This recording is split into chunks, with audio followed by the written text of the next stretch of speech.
กปลาหอดหรอปะมาแล้วสบายดีเด้อปลาลุงผูหาวาอยู่ทุกคนมาลุงไหม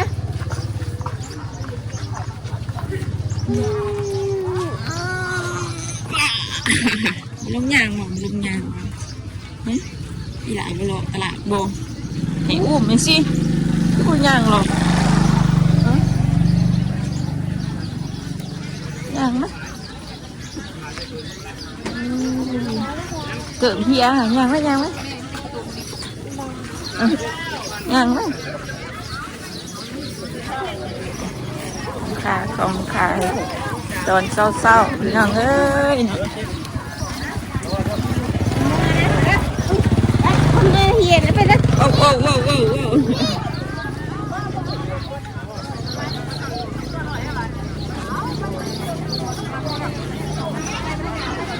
นอนมาลูกบ่ไปย่างมาเกิดเพียนะในอุ้มเกิดเพียผูเมื่อนะลึกเนอะ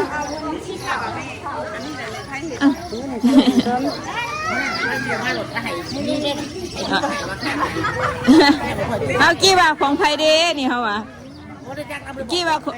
ทของมีตู้น้อยแม่ตุ๊กบอกว่านี่ได้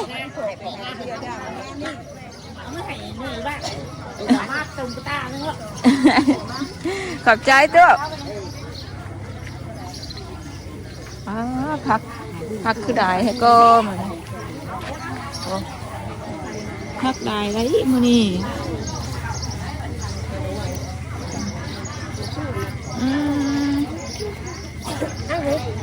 เนี่ยมะเขือยังตู้นี่ตู้เบิ่งเมย์ซื้อเบี้ยมะเขือมาปลูกกันเบิ่งปลูกสวนเขาเนาะต่อโอ้เขือขั้นกบหน่วยข่าวนี่บ่ตุ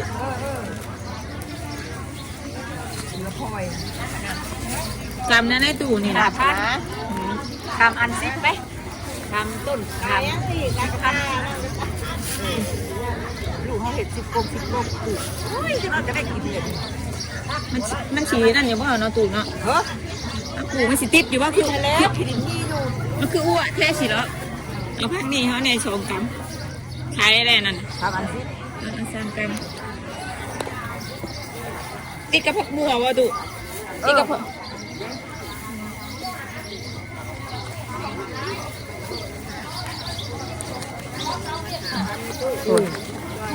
เอาใส่ให้ตู้ใส่กระตาลูกให้ตู้ใส่ให้ลูก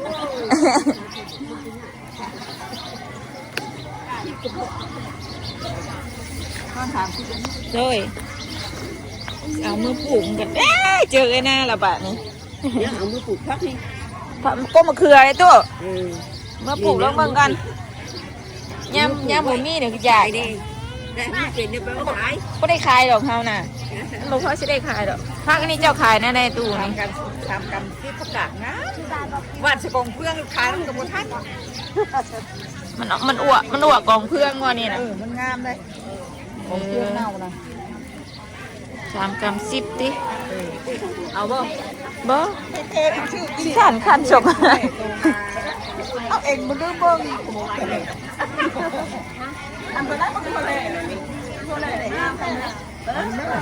ถามในตู้ตอนเงินไงพักแล้วนะงามของข้าวน่ะก็เริ่มใกล้จะพอกินแล้วแต่ว่ารอบหน้าก็ไม่ได้ซื้อเลยตู้เอ้ยในพักยังตู้เจ้าขายพักสลัดจะมีพักซีก็มีผักกาดก็มีได้ผักกาดแต่ในมัน30แล้วป่ะเนาะ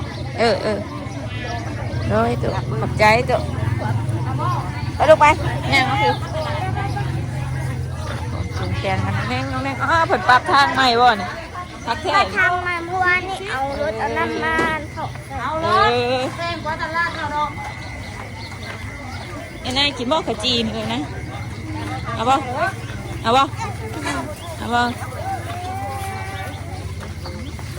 มาดูว่าเขาใช้โทรศัพท์ไม่ใช่โทรศัพท์ตัวโน้นใช้ถามอ่ะโน้นเจอไม่ต้องเจอนั่นด้ว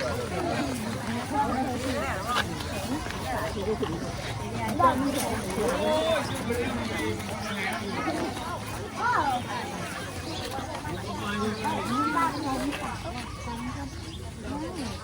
เบิ่งแน่ลูกย่าง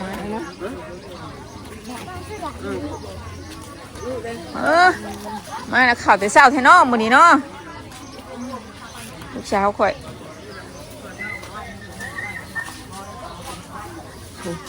เบิ่งแน่ว่าน้องอัดซ้ำมาเอ้ย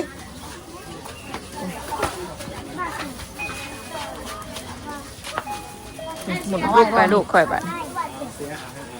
เอาไว้เนาะตัวนี้เนาะ อ๋อดูสิเอานะมาเอาผู้ละอันนะลูก เอารถบอก เอาไว้บ่วันนี้เอาไว้ก็เป็นแต่แช่แช่ แซ่บกับจัดรถเฮ้ย มันนี่สิแซ่บแซ่บ เกี่ยวเข่าเมื่อยนะเฮ้ย กล้องเขาได้ดิเอามือกินแล้วมือกัน 3,000 กีบนึงเฮ้ย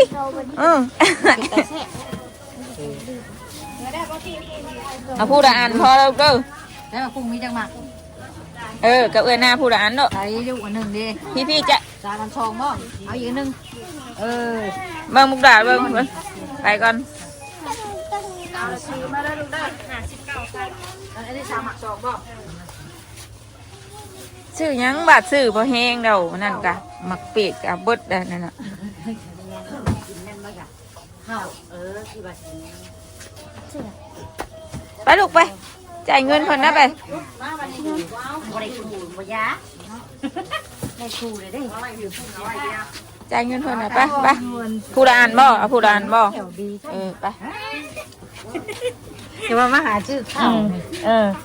ไอ้นั่งหยับว่านี่อันเท่าไรเอ้ย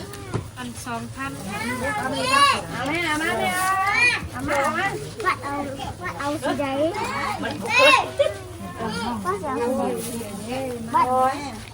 ไปลูกไปมึงเลยลูกมึงทางไงตกนะฮะมึงเด้อต้องแบะมาต้องแบะหันบุซื้อก็ต้องแบะ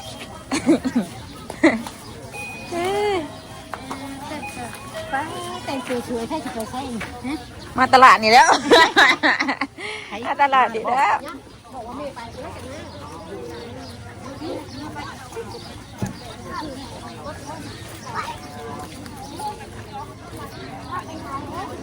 ป้าสวยงามแท้เสียนเท่าไรเด้นี่ไปก่อนที่ซื้ออย่างนี้ไอ้นามาเข่าเฮียนบ่รบไปหน้าอีกด้วยไอ้ยางหรอก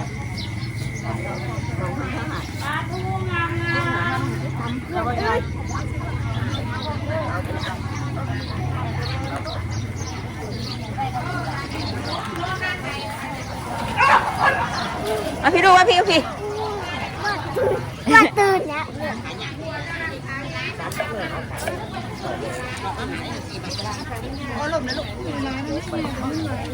จ้ะ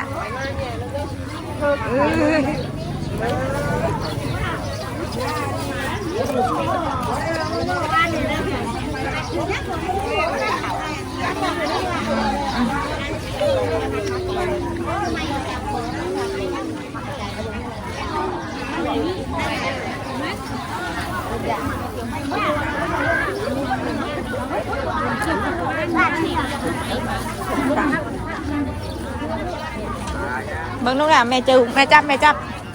แม่จับต้องขนาดนั้นปลาบัวซื้อผักแล้วคือ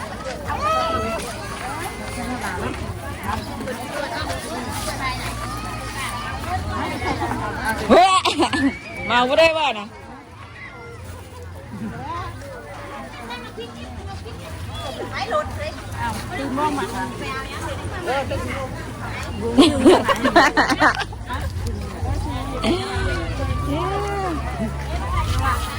ได้ครบไปเลย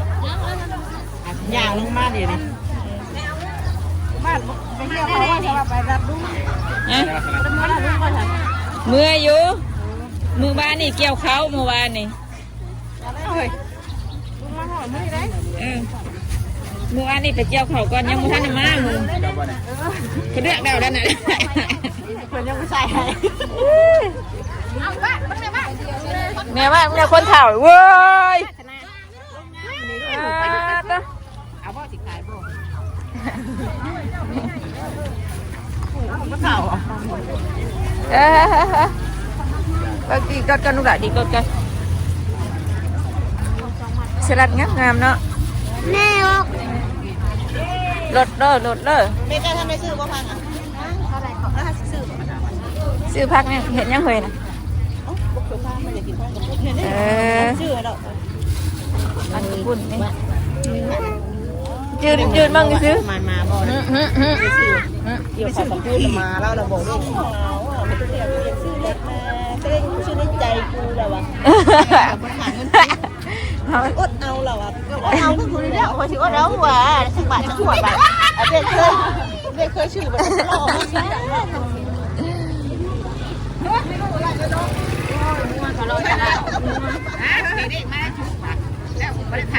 เอาว่าหมังบัวมึงไม่ซื้อหมังบัวเห็นไหมเอาถือไหมไม่ซื้อหมังบัวนี่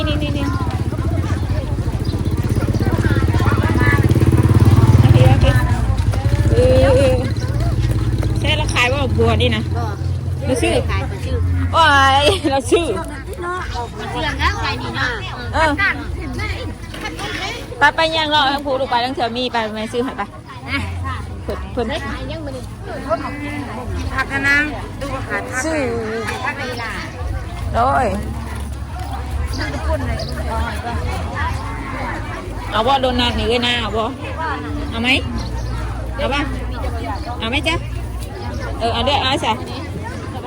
เด้อมันมาตากันมั้ย ใช้ได้ยำนะ ป้าต้องเฮ็ดเองบ่นี่น่ะเอาไม่นั่งเอาสิ้นไหนช็อกโกแลตบ่มีนะแป๊บนึงเด้อ ได้ เอาคนละถุงเด้ออันนั้นสิ้นนึง พอมาฮอดแล้วผมนี่ มื้อนี้แหละโอ้ยกลัวนี่เนาะกลัวตลาดอันนี้ช่างเป็นแท้นี่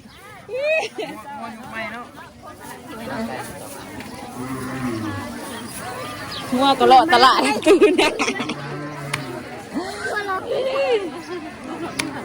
เอาว่าซาลาเปาลูกซาลาเปาปะเอาซาลาเปาเนี่ย2 ถุงเลยถุงละ2 ลูก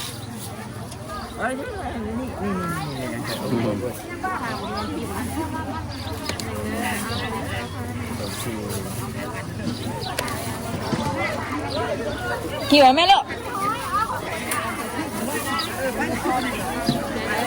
เอาไอ้นาถุงหนึ่งวาสนาถุงหนึ่ง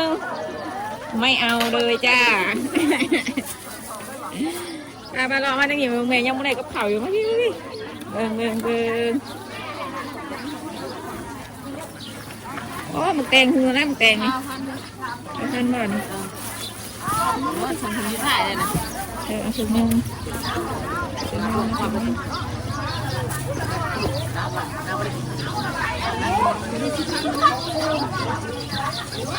หาเงินก่อนทำได้ยังถุงเดียวนั่นแล้วบดสั้นแบบนี้ตามกินกัน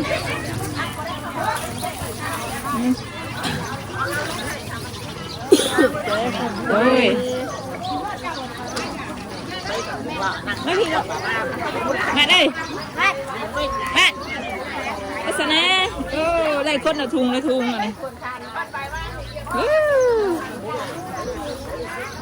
นี่ละทุงซื้ออย่างก็มากินไม่มีอะไรเลยมีแต่ผักไม่ได้เกี่ยวเขาว่ามันนี่นะ ไม่ได้เกี่ยวมันนี่ไม่ได้ไป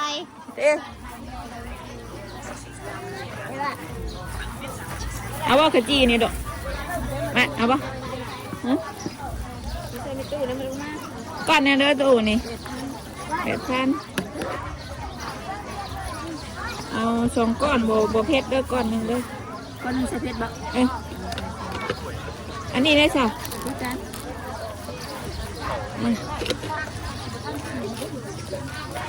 ซื้อให้ลูกก่อนโดยเอ้ยนะใส่ว่าพริกกันนะใส่พริกป่ะบ่ใส่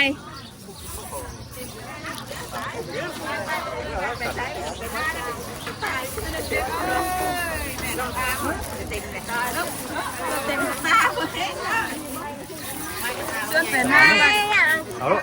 จนเป็นหน้าว่ากระตาว่าท่านเต็มไปเนาะ ให้เต็มก่อน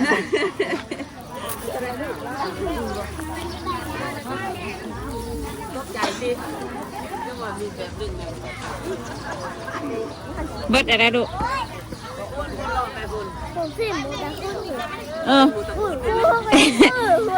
สิ้นหมูครูก็ยังซื้อใช้ครูนั่นโอ้ครูก็อยากกินสิ้นหมูกันเนาะ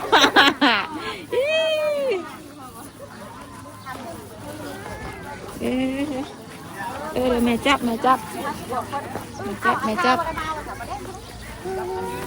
โอ้เห็ดดู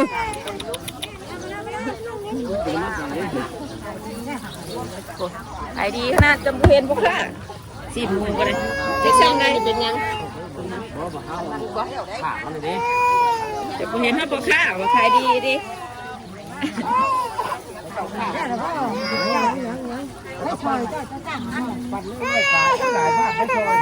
ใช่ป่ะอย่าเอาทุกโลป่ะ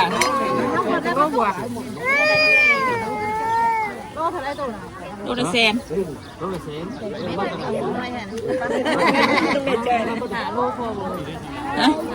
เอาหาดูหาแสนเอางามๆเนี่ยเอางามๆเนี่ยตู้เอ้ยเมื่อยเป็นลาบเนี่ยเอาการเลิศแช่เอาเลิศทางนั้นตัวนี้คือว่าแข่งกันได้เลยไก่ต้นอันปลาไก่เนี่ยไก่ช้าคือสินเมื่อเตรียมมันงานถ่ารับลุงอะไรพี่น้องเลยเนาะ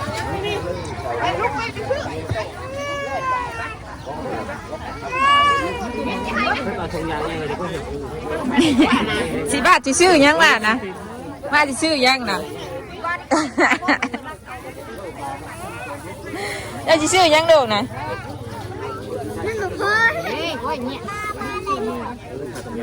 มันเฮียนะลูกมันเฮียนะ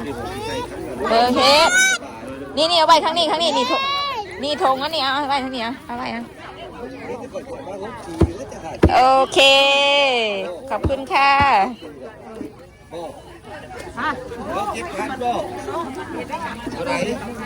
ไปเราออกไปเห็นไปซื้อกระปุ้นไป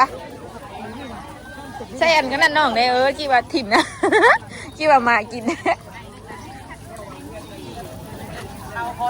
ไปซื้อกระปุ้นเมื่อนะลุงเนาะเหมือนเนาะเชะบึ้งเอาว่าปีโป้เนี่ยเอาว่าปีโป้เนี่ยลูกปีโป้เนี่ยเอาป่ะถุงเท่าไรน่ะถุงเดียวแม่กินน้ำกันเดี๋ยวจะถือเองตัวคนมากไปลูกไปย่างวันนี้ไปโอเคได้ดิได้ข้าวจี้ด้วยกันนะสบายดีป้าไล่เนี่ยลูกสบายดีก่อนเนาะหนุ่มมือน้ำลูกโมเมนต์ดีแต่ปะได้ปีโป้ยังเข่างันอ้าวเอ็มโป้นี่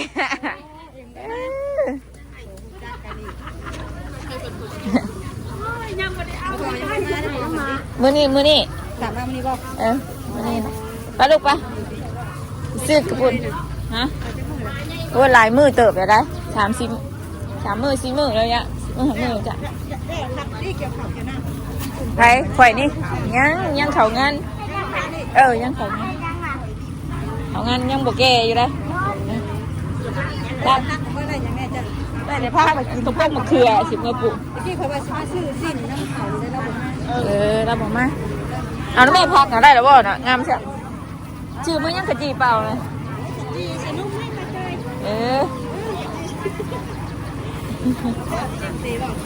ชื่อให้ลูกอย่างนี้นะได้แล้ววันนี้มาเอ้าลง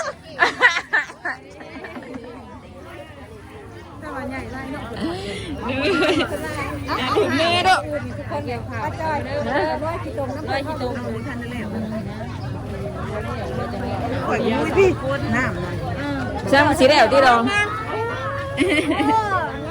ยังดีตื่นนอนเลยเดี๋ยวนี้ไปเลย